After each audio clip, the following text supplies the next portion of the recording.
Hello, and welcome to the Feeling Good podcast, where you can learn powerful techniques to change the way you feel. I am your host, Dr. Rhonda Borowski, and joining me here in the Murrieta studio is Dr. David Burns. Dr. Burns is a pioneer in the development of cognitive behavioral therapy and the creator of the new team therapy. He is the author of Feeling Good, which has sold over 5 million copies in the United States and has been translated into over 30 languages. His latest book, Feeling Great, contains powerful new techniques that make rapid recovery possible for many people struggling with depression and anxiety. Dr. Burns is currently an emeritus adjunct professor of clinical psychiatry at Stanford University School of Medicine. Hello, listeners, and thank you so much for tuning in to this podcast that Jeremy and I are just extraordinarily excited about. And before we give you the results, we want to give you some pretty strong disclaimers, and usually in a scientific presentation, and this is a scientific analysis of the highest magnitude of our one-day beta test outcome study. The results were so extraordinary and pretty mind-blowing that we decided to issue some disclaimers at the very beginning. Usually you do that at the end of a scientific paper or a scientific presentation, state what the limitations are. But we want to state them up front so that you listen with a proper perspective and see both the strengths and the potential weaknesses in what we're going to tell you, as well as the directions for future research. But for one thing, we're going to present the one-day beta test with the Feeling Good app. All the users had only 1 day access to a fairly small portion of the Feeling Good app. Now, this was also a naturalistic study. So here's a couple of the limitations. First, we don't know what's going to happen after that first initial day. And there could be people relapsing, losing some of the amazing gains that they found. And so we want to see how we can do in the next beta test with relapse prevention training and letting people use the app for longer periods of time so we can see what happens over time. So while it's exciting to see a fantastic one-day change, we want to kind of hold our breath again until we see what would happen after a week, after 2 weeks, after three weeks, when they're using more and more portions of the Feeling Good app. In all fairness, some of our early beta tests were 3, 4, 5 weeks long with smaller groups, like 40 people rather than 140 like we're presenting today. And that seemed to indicate ongoing improvement, but we can't guarantee that at the moment, and relapse is an issue for all human beings. No one can be happy all the time. The second one, and this limitation will be more appealing to, brainy scientific types who have, studied research design and so forth. This is not a random outcome study. We're comparing what the Feeling Good app could do in 1 day with what human therapists are able to do in many weeks or months of therapy, or antidepressants can do in many weeks or months of antidepressant drugs. And it looks like the Feeling Good app is dramatically outperforming them with an even more severe population than they use in human outcome studies in outpatient settings. But our patients weren't randomly assigned to the Feeling Good app versus human therapists. We'd love to do outcome studies of that type, as well as comparing our app with other apps. But those studies will have a bite to them that a naturalistic study doesn't have. A naturalistic study is just saying, hey, does this thing seem to work? Is there a proof of concept? Do the results look promising? And as you're about to hear, the results are more than promising. They're spectacular.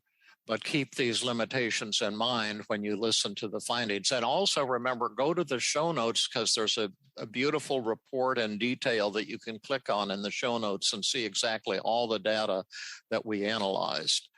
So Jeremy is with me, being patient and quiet while I issue all these disclaimers. Are there any other limitations? No, I think that's great. I think that the app results were super exciting. We're really proud of what we built. I think the only other limitation to know is that there's someone using Feeling Good app branding in the App Store, and that's not us. Our app is in private beta. So I've had a couple people, tell me, "Oh, I got the Feeling Good app, but I don't really like what's there." And I said, "Well, that's not our app." Yeah. So if right. you want to use the app, go to feelinggood.com/app, and we'll invite you to our private beta.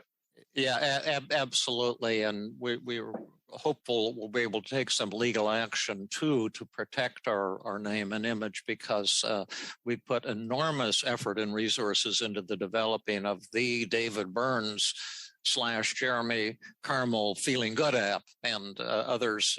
I'm imitated to an extreme degree all around the world, and websites and people claiming it's the most sincere form of flattery and the most annoying. Yeah, exactly. Well, with that, we'll shut up and move on to the podcast. So thank you so much for tuning in, and we hope you share some of the excitement that we're just shaking with anticipation at this point.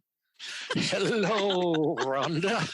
Hello, David, and welcome to episode special edition Feeling Good podcast number 1 to all our listeners around the country and across the world. And this is a special edition. It's really an exciting thing that we're doing today. We're going to be talking to Jeremy Karmel, also known as Goopy Face McPuffin, who is David's co-founder on the Feeling Good app. And we're going to be talking about the app today. Thanks, Rhonda. Yeah. Welcome, puffy face. Your face does not look puffy at all. And hi, David. Hello, Rhonda. Yeah, exciting. I'm excited about this podcast. This is probably going to be 2 consecutive podcasts, because we have so much data and so many exciting developments to share with you about our Feeling Good app. And nice. So we're unleashing secrets to the world today. Great. Yeah, and I think what we had discussed was that we would give a long, really detailed, in-the-weeds intro of everything going on in the app, and then only after we do that, share the exciting data about the app. Right, exactly. That's correct. I do not think that's a good idea. Discussion and then go into the exciting data. No, we just said we would start with the exciting data. So, David, you've been doing the awesome data analysis. You want to get us going with what we've been seeing? Yeah. Jeremy, let me just interrupt you for a second, because I have another idea we could start this. Normally I start the Feeling Good podcasts with endorsements about the podcast or about David. And today I'd really love to start with endorsements from the beta testers that you've got, comments that beta testers have actually made who have worked with the app. And, I think that's a great idea, Rhonda. I love it. I think you've compiled a list of 500 comments. I'm just going to read a few, but I think they're all reflective of the other 500 comments that you've gotten. And here they are.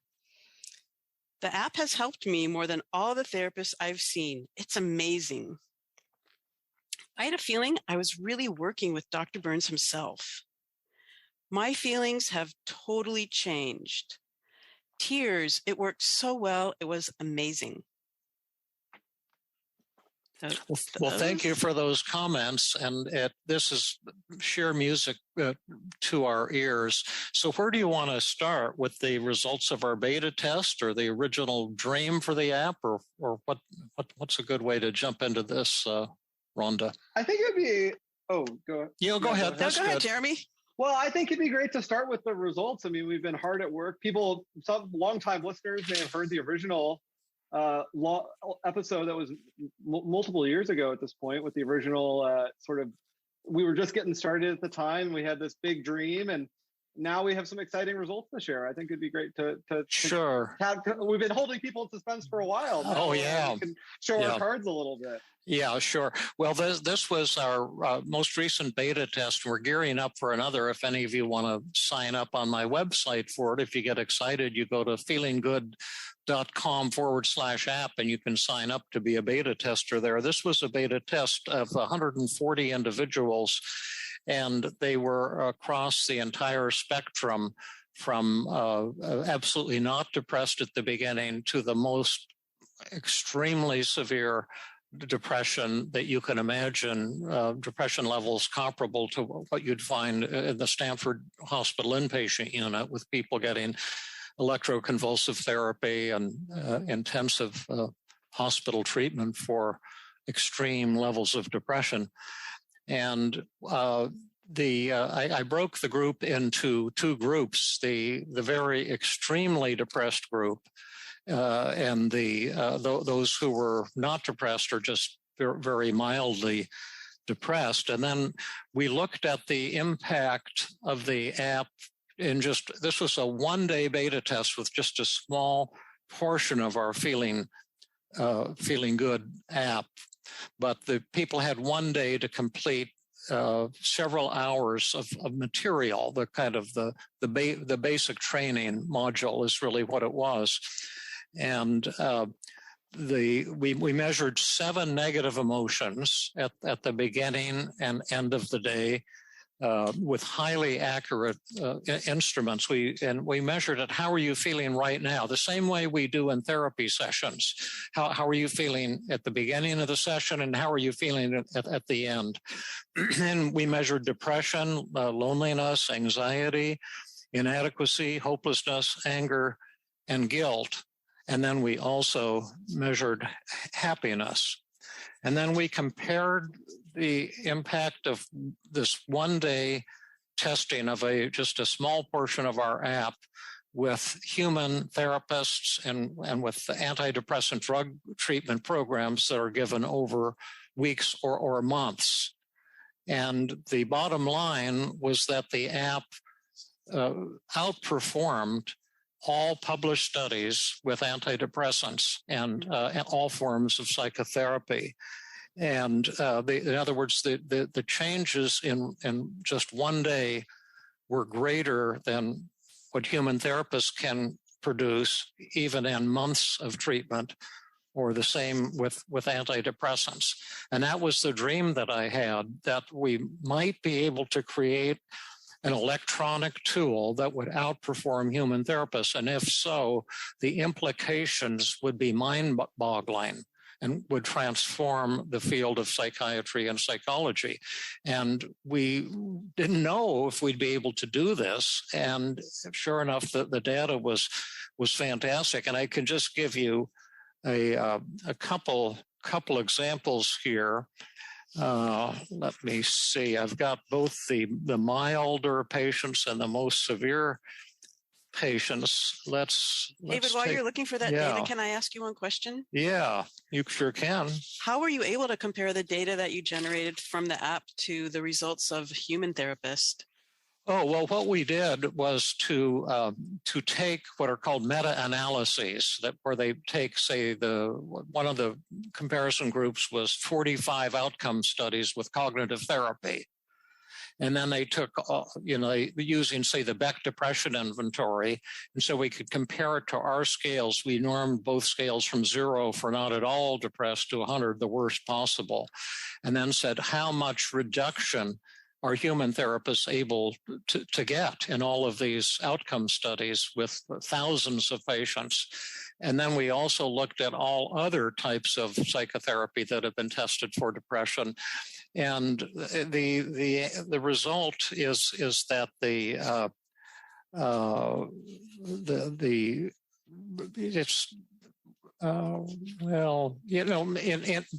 typically in the 40 to low 50% improvement in humans treatment with drugs or psychotherapy and that would be over 3 months. Like you would start your therapy, and then 3 months later you might be feeling 40 to 50% better.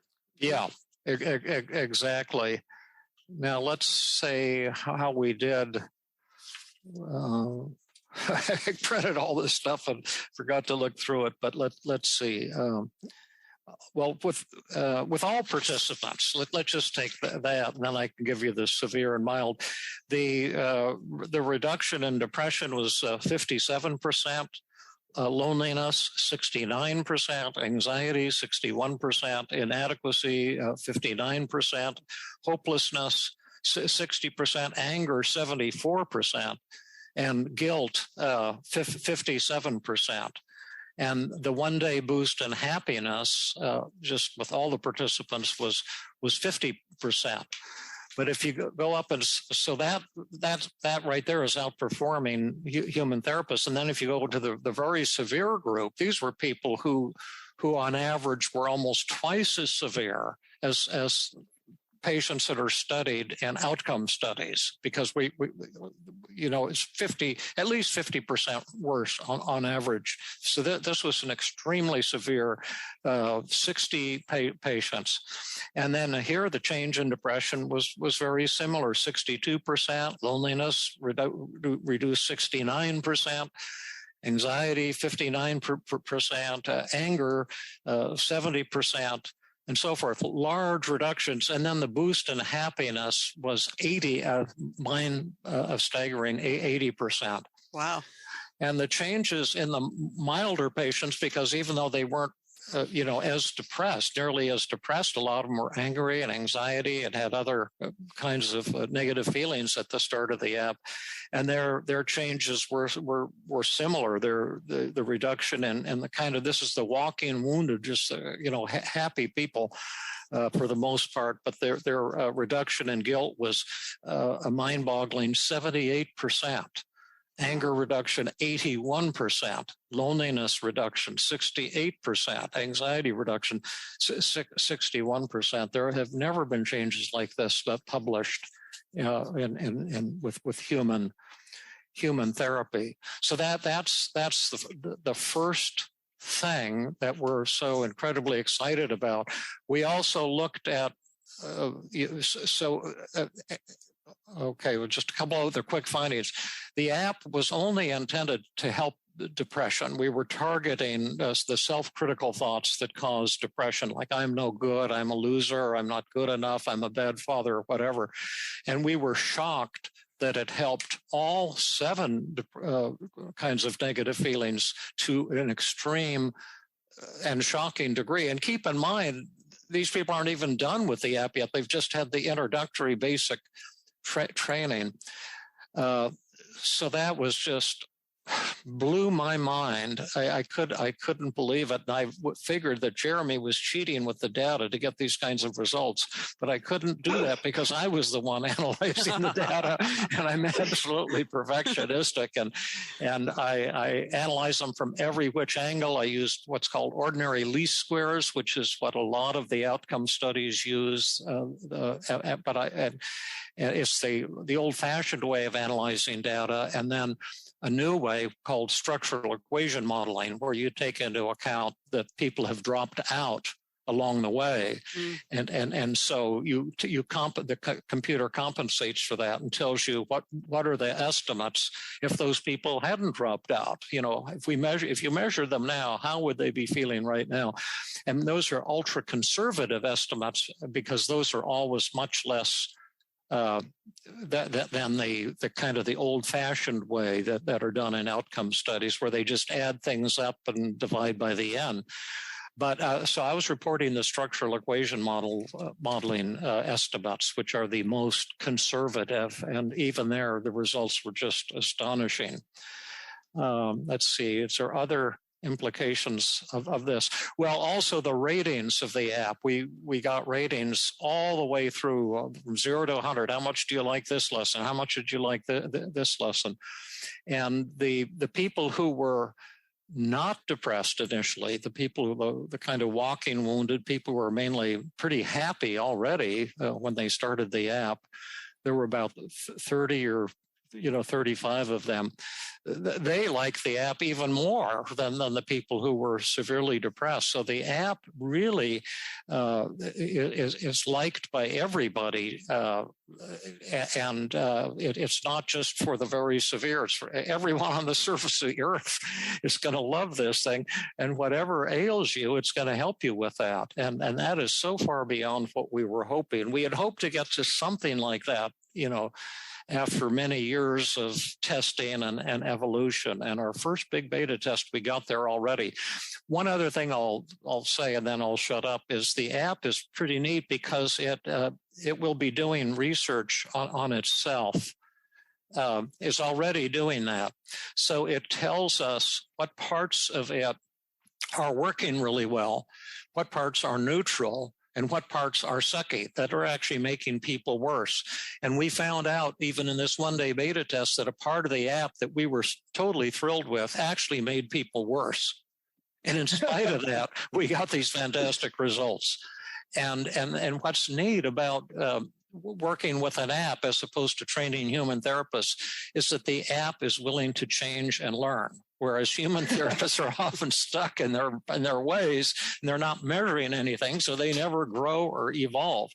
And so the app, not only we got these results, we are already modified the parts that weren't working, and improving it based on all this massive feedback we get from people. And so the app is kind of like an organic thing that it studies itself and it modifies itself. And over time, who knows? I think the sky's the limit in terms of how effective this thing can be. And we don't know how the app will be used. It's certainly not intended to be therapy. It's a self-help tool, an electronic self-help tool, but we're pretty excited about seeing if we integrate it with people who want the help of a therapist. Maybe if you're going to a therapist and you're using the app, maybe that's 1 + 1 = 3. That's right. I'm pretty sure human therapists cannot now compete with the app. The app can do things that human therapists will never be able to do, or maybe in the far future. But now I can tell you that they can't do the things that the app can do. But the human therapist might be able to do some things that the app can't do, to provide the warmth, the support, and so forth. So that's something that we're kind of exploring. But I know that the research shows that the current treatments for depression leave an awful lot to be desired, and they don't really outperform placebos by a great deal, if at all. And there are people all over the world who are suffering, and they can't afford a therapist. And even if they can afford a therapist, most of them are going to have trouble finding a good therapist because the current therapies aren't that effective. And that's how I got into all this. I got really depressed in college and tried all these different things. I went to 2 different therapists. I went to multiple therapy groups. I did daily exercise. I took antidepressants, and I wasn't any better off after 6 months of trying all this different shit. I was still incredibly depressed. And then I found a therapist that did team therapy, and it helped me dramatically in just a couple of weeks. So I feel like this is kind of the dream coming to life, of being able to bring this to a lot more people. Yeah, and I'm so grateful to have found you, Jeremy, to help me make my dream come true. I was telling you guys at the beginning that I've had this dream since the late 1970s, when I started doing cognitive therapy. I used to fantasize about creating an electronic tool for treating human beings. And I would tell people about it, and I couldn't find anyone to help me create it.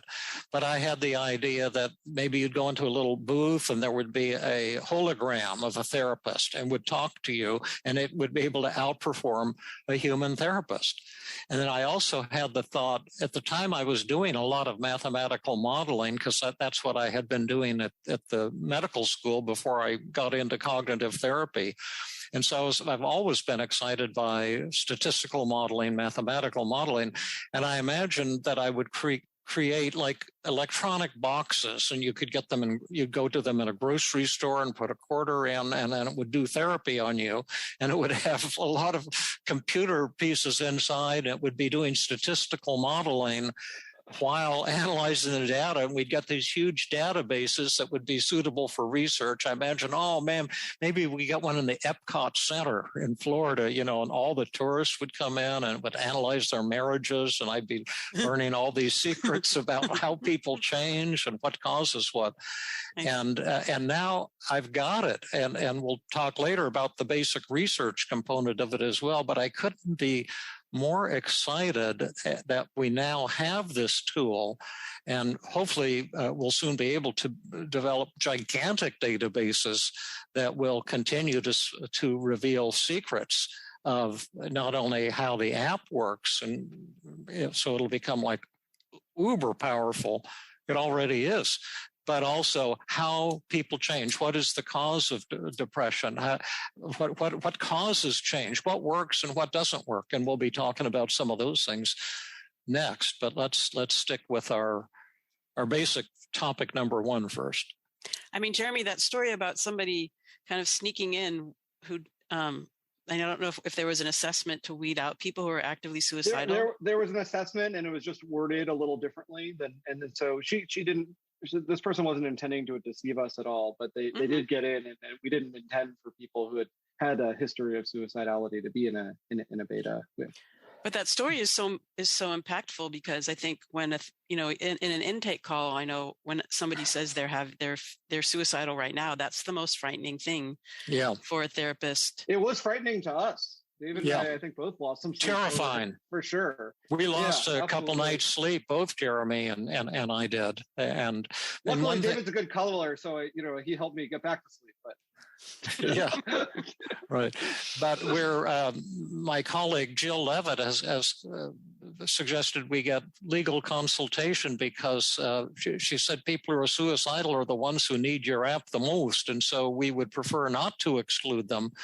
But there are legal issues involved, and so Jeremy's right now trying to do some fundraising so we get proper funding for the app, so we can get the legal consultation and some more engineers working on it and kind of professionalize our project. It's been all out of pocket payment for stuff so far, thanks primarily to Jeremy, and.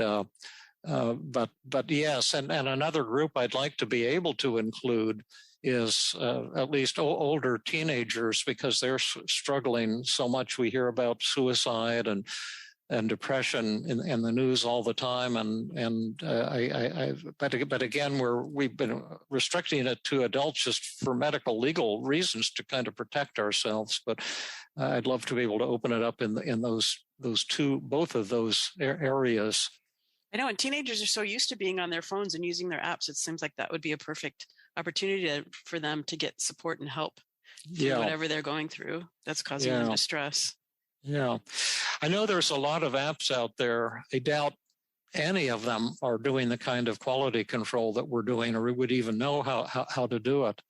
But I think we might hope to do some random outcome studies with competing with human therapists, and maybe even comparing to the extent that these other apps will publish or allow people to look at their outcome data. I would be very surprised if they're getting the kind of results that we're getting. I don't know if you have anything in front of you. Are there other success stories from a human perspective, so that we can personalize it rather than the data?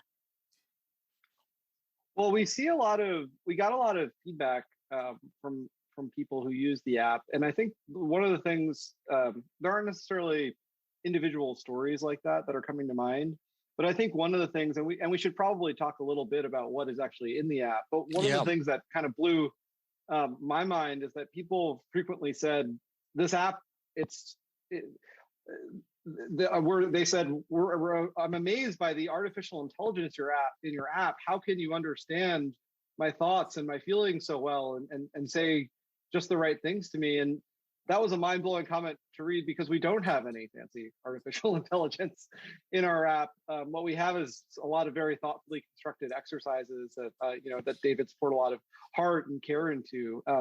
But because of the way we've set up the app, it is kind of like it can read people's minds. So we have the ability to, for example, when people tell us a thought, we can say, well, here are the thinking errors in this thought. If you notice that it's overgeneralization for this reason, and it is kind of mind blowing in that way that the app can be, even without a lot of fancy technology, can actually be a really powerful, experience, almost like it is reading your mind, even at this kind of early stage. Yeah, we had a person who I was saying, let's bring her on today, who's actually liked it so much he joined our development team. But we decided for one reason or other to go this way. But we could bring some people on to talk about their experience with the app. But let's tell them just roughly what the app experience is like. What does the app consist of so far? Yeah, I think there's a couple of really key parts. So one is we built a really cool thing, something I'm very proud of. We sometimes call it the Digital David, but it's basically like an interactive audio and text-based conversation that you can have with the app, a little bit like if you were texting and conversing with a friend on your cell phone.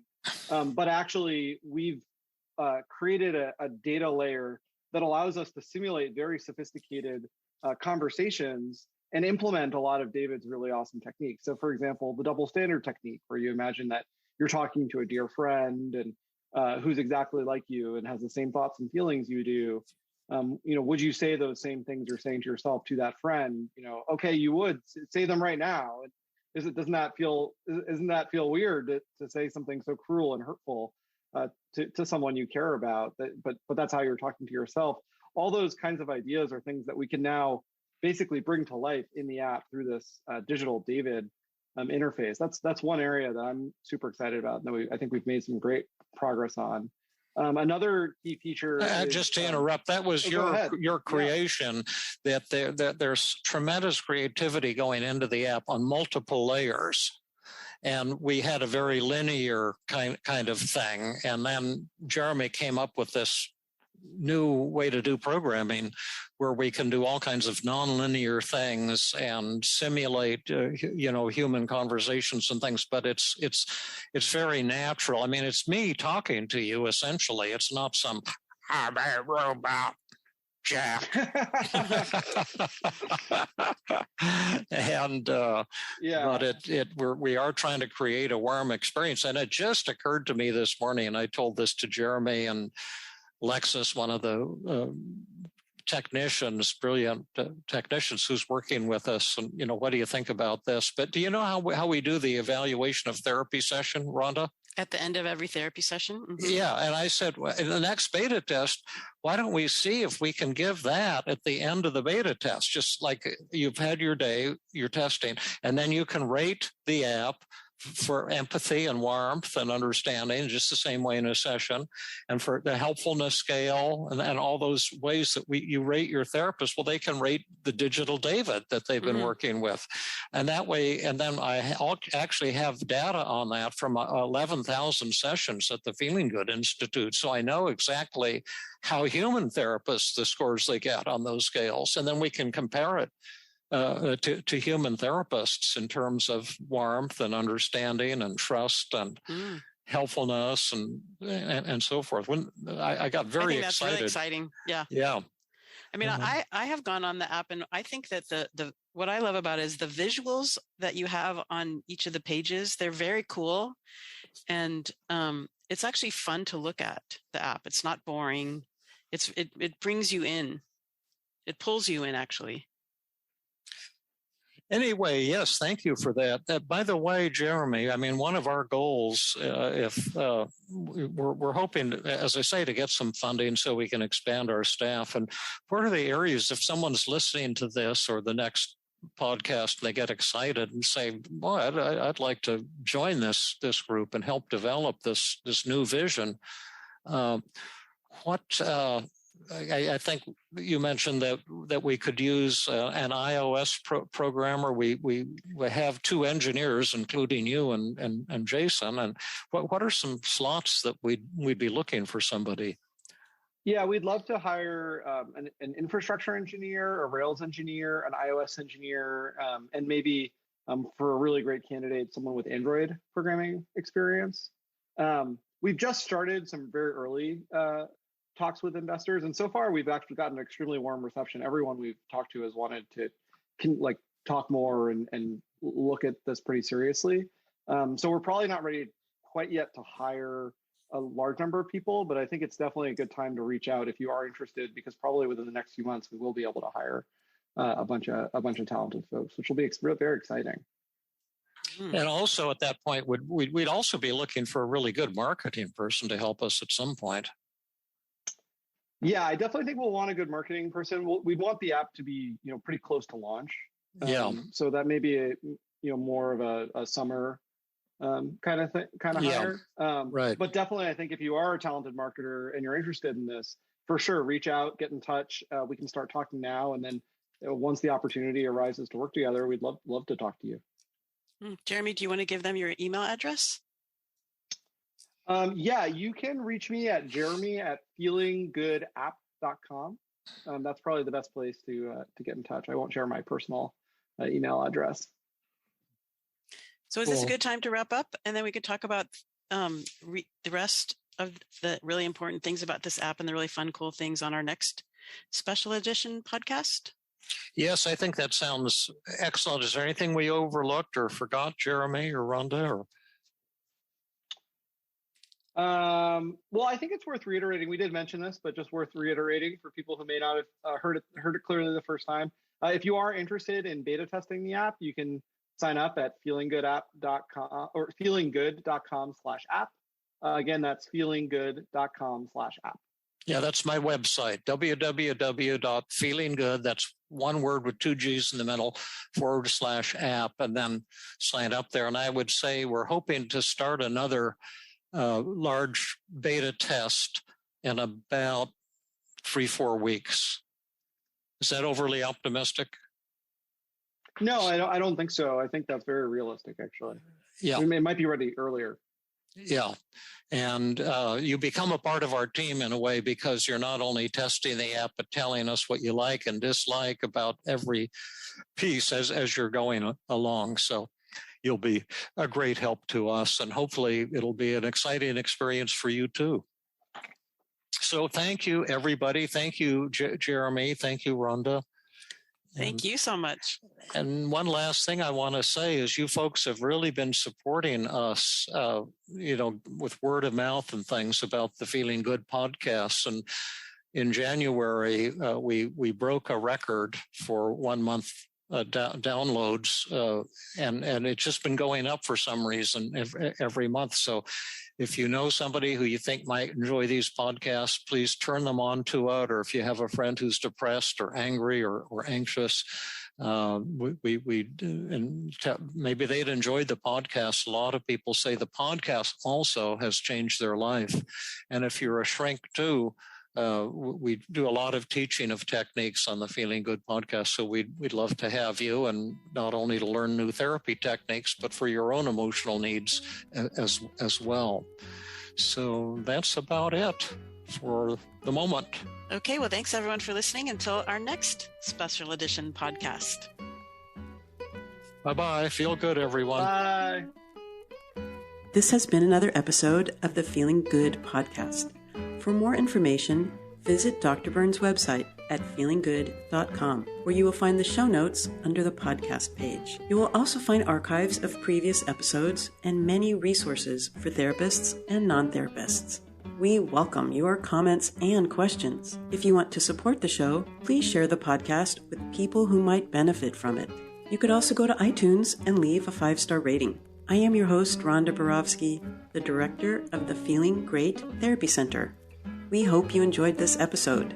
I invite you to join us next time for another episode of the Feeling Good podcast.